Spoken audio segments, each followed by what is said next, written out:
Yes, we signed non-disclosure agreements at that place. Everyone knows this. Everyone has to sign one. Well, most people have to sign one. And yes, since we left, we're in the, we've been not so subtly reminded multiple times that we signed that and that we better shut our freaking mouths. And now for something completely different. The Koch brothers, from what I've read of these meetings, put out a lot of really good information. All this sounds really great what the Koch brothers are doing. People are very much unaware of the front groups, unaware of how their thoughts are being manipulated and how their actions are actually being manipulated in many cases.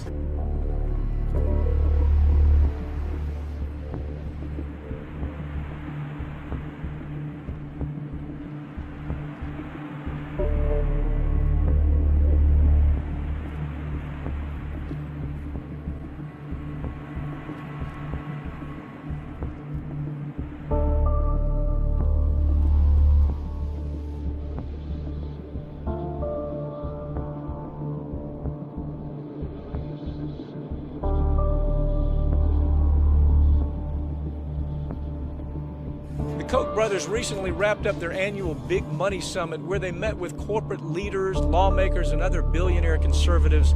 Their plan is to buy what's left of our democracy.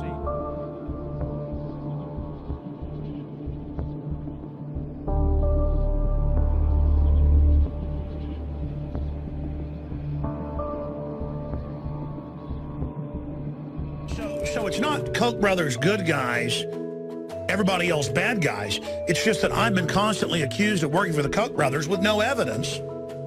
And then so I go and I think, I say, well, let me really research the Koch brothers.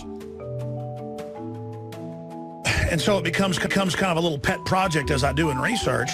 And I discover that they're anti-Agenda 21. They have, quote, secret meetings with conservative leaders.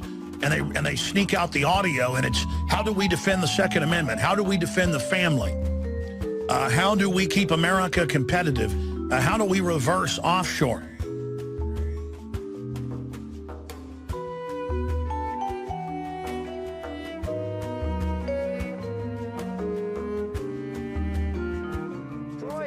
If I can finish what I'm saying, I noticed that your organization, Cato, wrote a really interesting report. I have it right here, where you say the key to our economy is to outsource jobs, outsource jobs, outsource jobs. Now, that might be what the Republicans believe. That might be what the U.S. Chamber of Commerce. Do you know Daniel Griswold?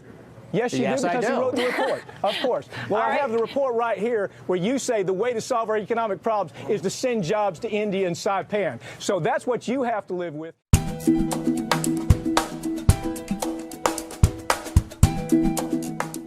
The trade deficit sounds bad.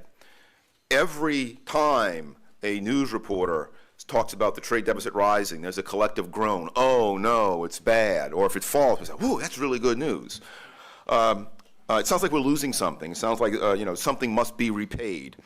And it's one that I'm sorry to say is shared by more than a few economists who don't think seriously about trade. Actually, a lot of economists don't think seriously about economics. I think this view is completely backwards. A trade deficit never, ever, ever is a cause of economic harm. It always improves the economy.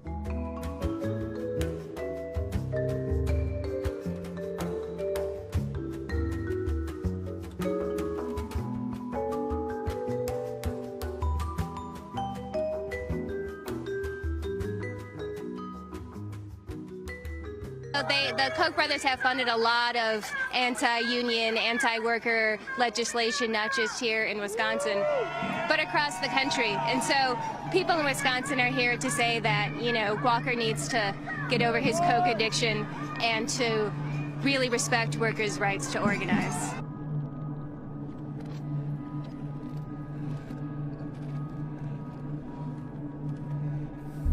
I think this view is completely backwards.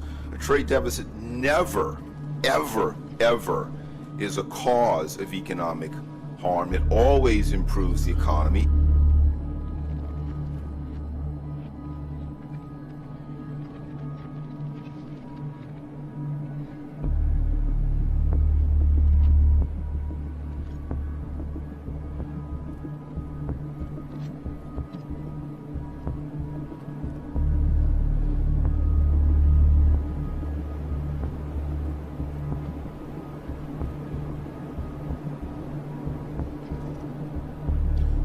How do we keep America competitive?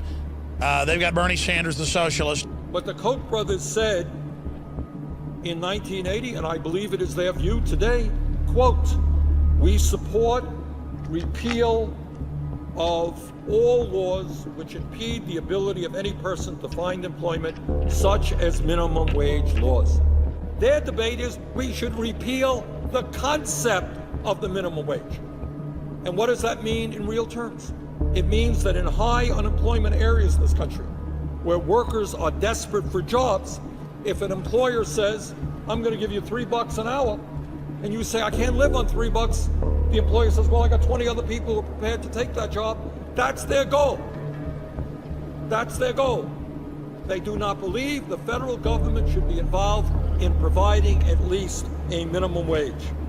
You got the Koch brothers that funded Bill Clinton and the Republicans. But those are the classic boogeymen. It's not that I'm saying they're good. It's just that that's all you ever hear about. What about the Rockefellers? What about the Rothschilds that control trillions?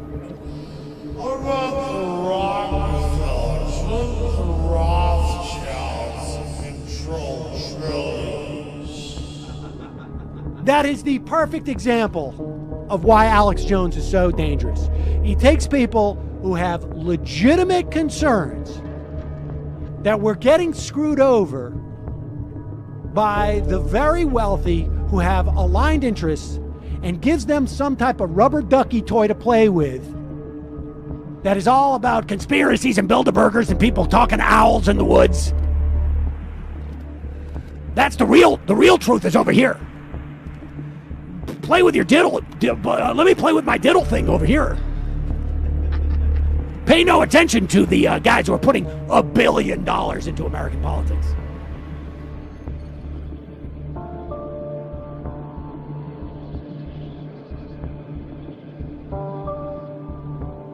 My reaction is God bless the Koch brothers. They're fighting for our freedom.